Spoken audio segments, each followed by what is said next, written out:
Mga kapatid, ang humiliya po ngayong araw ng Martes pong ito ay hango po sa babasahin kong ito. Juan, Kapitulo 5, versikulo 1 hanggang 16. Ang pagpapagaling sa Betsata. Pagkaraan nito'y pumunta si Jesus sa Jerusalem upang dumalo sa isang pista ng mga Hudyo. Sa lungsod na ito, na malapit sa pintuan ng mga tupa, ay may malaking deposito ng tubig na may 5 portiko. Kung tawagin ito sa wikang Hebreo ay Betsata.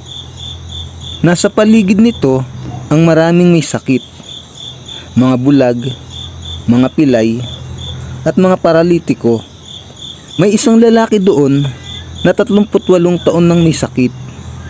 Nakita siya ni Jesus at alam niyang matagal nang may sakit ang lalaki, kaya tinanong niya ito, "Gusto mo bang gumaling?" Sumagot ang may sakit, "Ginoo, wala pong maglusong sa akin kapag gumalaw na ang tubig. Papunta pa lamang ako, may nauuna na sa akin." Sinabi sa kanya ni Jesus, "Tumayo ka, buhatin mo ang iyong higaan at lumakad ka." Noon di gumaling ang lalaki, binuhat ang kanyang higaan at lumakad. Nooy araw ng pamamahinga, kaya't sinabi ng mga pinuno ng mga Hudyo sa lalaking pinagaling, "Araw ng pamamahinga ngayon.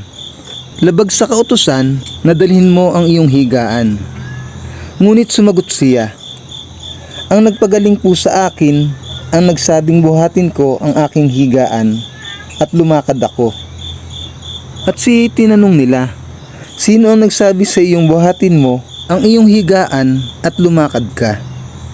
Ngunit hindi alam ng lalaki kung sino ang nagpagaling sa kanya, sapagkat nawala na si Jesus sa karamihan ng tao.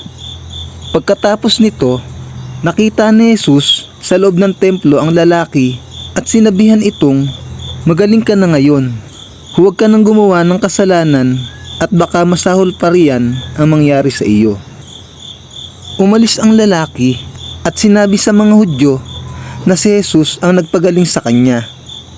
Dahil dito, si Jesus ay simulang usigin ng mga pinuno ng mga Hudyo sapagkat nagpagaling siya sa araw ng pamamahinga.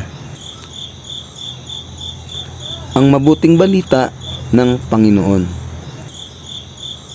Pinupuri ka namin, Panginoong Hesukristo.